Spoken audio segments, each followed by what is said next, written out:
OpenAI aurait peut-être divulgué GPT 5.4 avec une mémoire supposée de 2 millions de jetons et une vision au niveau du pixel, tandis qu'en même temps, un fichier de 678 kilooctets, un agent IA appelé NollClaw, fonctionne sur du matériel à 5 dollars, et Alibaba vient tout juste de publier en open source. Copa, une station de travail IA personnelle complète avec mémoire à long terme et contrôle multicanaux, des modèles plus grands, de petits agents Edge et des stations de travail IA complètes, tout cela sort en même temps. Alors parlons-en, d'accord ? Commençons par celui qui a pris tout le monde au dépourvu. GPT 5.4 a peut-être été accidentellement divulgué, ce n'est pas une annonce officielle ou quoi que ce soit de ce genre, mais il est apparu dans le code. Une capture d'écran a commencé à circuler sur X, et les gens ont immédiatement commencé à enquêter. Dans une demande de fusion pour l'assistant de codage d'OpenAI, CodeCS, le terme GPT 5.4 est apparu directement dans les références de version. Ce n'était pas subtil, il y avait des mentions de la commande /fast pour un mode rapide clairement lié à ce nom de modèle. Et ce n'était pas la première trace. Quelques jours plus tôt, un développeur d'OpenAI a soumis sur GitHub une demande de fusion où une condition de version révélait un élément intéressant derrière un commutateur de fonctionnalité view_image_original_. Resolution encore en développement. La prise en charge de la résolution d'origine a été ajoutée dans l'interface view_image. La condition était explicitement indiquée. Lorsque le commutateur de fonctionnalité est activé et que le modèle cible est GPT 5.4 ou une version ultérieure, cette ligne n'a pas survécu longtemps. Peu de temps après, GPT 5.4 a été discrètement remplacé par les codecs GPT 5.3, mais à ce moment-là, des gens avaient déjà pris des captures d'écran. Encore plus intéressant, GPT 5.4 est apparu dans les options de sélection de modèles déroulantes à l'intérieur de codecs. Plusieurs traces, pas seulement une faute de frappe, donc soit quelqu'un a fait plusieurs erreurs coordonnées, soit GPT 5.4 est réel et se trouve quelque part en interne, très proche d'une sortie. Maintenant, voici où cela devient plus technique. Il y a des rumeurs selon lesquelles GPT 5.4 pourrait être livré avec une fenêtre de contexte de 2 millions de tokens, 2 millions pour référence. Même les modèles à large contexte fonctionnent avec des centaines de milliers de tokens. 2 millions de tokens, c'est énorme. Des documents très longs, des livres, d'immenses bases de code, des systèmes de conception entiers, voire des historiques de discussion sur des mois réunis en une seule session d'inférence. Mais la plupart ne pensent pas à cet aspect. Une fenêtre de 2 millions de tokens, ce n'est pas qu'une question de stockage. Pour permettre cela, le modèle doit mettre en cache d'énormes quantités de données pendant l'inférence, ce qui augmente considérablement les besoins en mémoire et la complexité computationnelle. Ce n'est pas anodin. Maintenir les performances tout en augmentant le contexte à ce niveau est un véritable défi technique, et la taille du contexte seule n'est pas suffisante. Si le rappel n'est pas précis, certains développeurs en ligne ont souligné que ce qui compte vraiment, c'est le taux de rappel sur l'ensemble de la fenêtre. Si le modèle ne retrouve pas précisément les infos pertinentes dans ces 2 millions de jetons, la taille n'a aucun sens. Il y a même des discussions à propos de ce qu'on appelle le test des 8 aiguilles. Si la précision du rappel dans ce benchmark dépasse 90%, alors là, on parle d'une véritable avancée.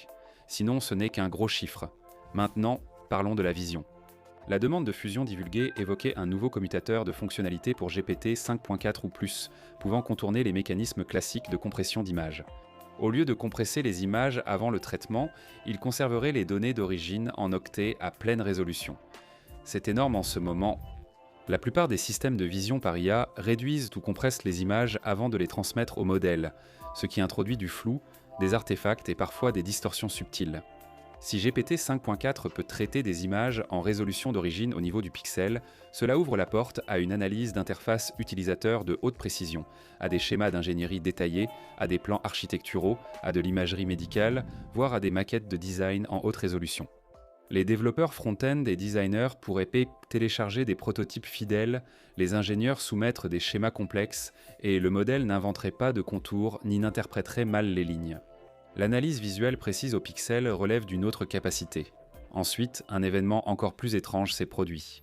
Lorsqu'une personne a demandé à ChatGPT 5.2 quelle était sa version de modèle, il aurait répondu en affirmant être GPT 5.4.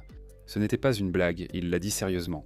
Pourtant, ceux qui connaissent bien le style de Sam Altman restent sceptiques. Cela pourrait être du battage médiatique, des artefacts de test ou un décalage de version. Mais en combinant contexte, rumeurs, traitement d'images, menu déroulant et indices auto sur GitHub, cela semble moins être une coïncidence. Et alors que ces spéculations s'intensifient, Tout le monde attend aussi DeepSeek V4. La concurrence ne dort pas. Voici un aspect de l'histoire. Des modèles massifs, de grandes fenêtres de contexte, une vision pixel par pixel. Passons maintenant à l'autre extrémité du spectre. Voici Nullclaw, un framework d'agent IA de 678 kilooctets entièrement écrit en Zig brut. Alors que la plupart des frameworks d'agents aujourd'hui reposent sur Python, TypeScript, Go ou Rust. Alors que d'autres incluent machines virtuelles, interprètes, ramasse-miettes et environnements d'exécution, Nullclaw adopte une approche radicale. Il élimine complètement la couche d'exécution. Pas de Python, pas de JVM, pas de runtime Go, aucune surcharge gérée. Il compile directement en code machine sans aucune dépendance autre que LIBC. Le résultat ? Une taille binaire compilée de 678 kilooctets environ, 1 mégaoctet d'utilisation de RAM, un temps de démarrage inférieur à 2 millisecondes. Laissez ça vous impressionner. La majorité des frameworks d'agents classiques exigent plus de 1 Go de RAM, et certaines versions Python dépassent 100 mots.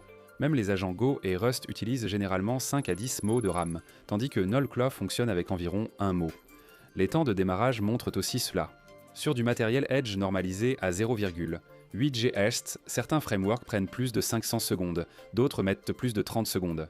Go peut descendre sous la seconde, Rust peut passer sous les 10 millisecondes, Nullclaw atteint moins de 8 millisecondes avec des démarrages à froid sous les 2 millisecondes. Dans certains cas, on utilise des microcontrôleurs. C'est l'objectif. Nullclaw est fait pour les situations sans ordinateur puissant en centre de données. Il est conçu pour de petits appareils à faible consommation, coûtant environ 5 $. On parle de choses comme un Raspberry Pi, un Arduino ou une carte STM32. Plus besoin d'un PC ou serveur cloud. Un agent IA complet fonctionne sur petit matériel et peut aussi se connecter à des capteurs et appareils réels. Sous le capot, c'est conçu de manière très flexible, pensez-y comme à un système plug-and-play. Les parties qui communiquent avec l'IA, gèrent la messagerie, utilisent donc des outils et stockent la mémoire sont séparées en blocs interchangeables. Donc si vous voulez passer de OpenAI à DeepSeek ou de Discord à Telegram, vous n'avez pas besoin de tout réécrire. Il suffit de modifier la configuration pour échanger le composant, le moteur principal reste inchangé. Actuellement, il prend déjà en charge plus de 22 fournisseurs d'IA, y compris OpenAI, Anthropic, Ollama, DeepSeek, Grok et d'autres. Côté communication, il fonctionne directement avec 13 plateformes, notamment Telegram, Discord, Slack, WhatsApp, iMessage, IRC et bien d'autres. Il inclut plus de 18 outils intégrés permettant à l'agent d'accomplir des tâches, pas seulement de discuter. Bien qu'il soit très petit, il peut gérer des configurations avancées où un agent principal coordonne de petits sous-agents. Il prend aussi en charge le MCP, protocole de contexte de modèle, qui standardise l'interaction des modèles avec les outils, et la mémoire. Parce qu'il est écrit en Zig, la mémoire est gérée manuellement au lieu d'être prise en charge automatiquement par un système en arrière-plan. Cela semble risqué puisque les systèmes automatiques de gestion de la mémoire sont généralement là pour éviter les plantages.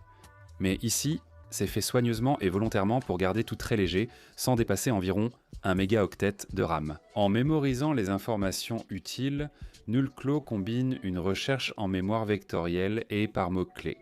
Ainsi, il récupère des informations pertinentes sans nécessiter une vaste base de données externe. La sécurité est intégrée à la base. Les clés API sont chiffrées par défaut avec SHA-Shaving Polymil 305, qui est une méthode de chiffrement rapide et moderne, efficace même sur de petits processeurs. Lorsque l'agent exécute des outils ou du code, il est isolé à l'intérieur de couches de protection comme Landlock, Firgile et Docker. Ainsi, même en cas de problème, c'est maîtrisé et n'affecte pas le reste du système. Le projet lui-même compte environ 45 000 lignes de code Zig et comprend 2738 tests pour s'assurer que tout fonctionne correctement et en toute sécurité. Publié sous licence MIT, il permet une utilisation libre, même commerciale, par les entreprises et développeurs. Il existe aussi une troisième pièce à ce puzzle. L'équipe d'Alibaba vient tout juste de rendre open source un outil appelé CopAW. CopAW n'est pas seulement un bot, il est présenté comme une station de travail personnelle haute performance pour les développeurs. L'accent est mis sur le modèle et sur son environnement. Il repose sur 3 couches principales: Agent Scope, l'environnement d'exécution Agent Scope et REMI. Agent Scope gère la communication et la logique des agents. L'environnement d'exécution Agent Scope assure une exécution stable et la gestion des ressources, et REMI est le module de gestion de la mémoire. REMI est particulièrement important car il résout l'un des plus grands problèmes des systèmes LLM, l'absence d'état des API LLM standards. N'oubliez pas les sessions précédentes sans leur redonner explicitement le contexte. Romy offre une expérience durable. Les agents peuvent ainsi stocker localement ou dans le cloud les préférences et données des utilisateurs, assurant une mémoire persistante entre sessions. Cela transforme l'agent d'un chatbot réactif en quelque chose qui évolue avec vous.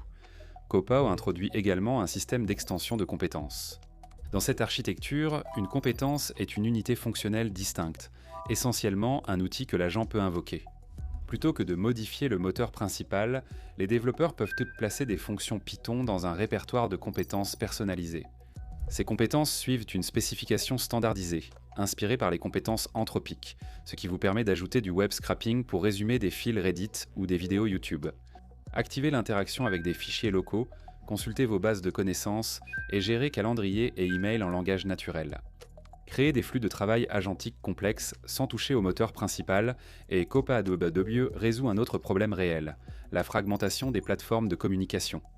Il crée une couche d'accès universelle standardisant l'interaction des agents via les protocoles de messagerie. Une instance de Workstation peut se connecter à DingTalk, Lark, Discord, QQ, eMessage, des plateformes d'entreprise et des plateformes sociales. En même temps, la Workstation gère la traduction entre la logique interne de l'agent et l'API de chaque plateforme. La mémoire reste cohérente, peu importe où vous lui parlez. Copa gère aussi les tâches planifiées, permettant à l'agent d'exécuter proactivement des flux de travail en arrière-plan, et pas seulement de répondre aux demandes. Recherche quotidienne, synthèse, surveillance de référentiels, rapports automatisés. Ensuite, envoyez les résultats vers votre canal de communication préféré. Quoi qu'il en soit, je vais continuer à suivre les rumeurs sur GPT 5.4 et la sortie de DeepSeek V4 car cette course s'accélère rapidement.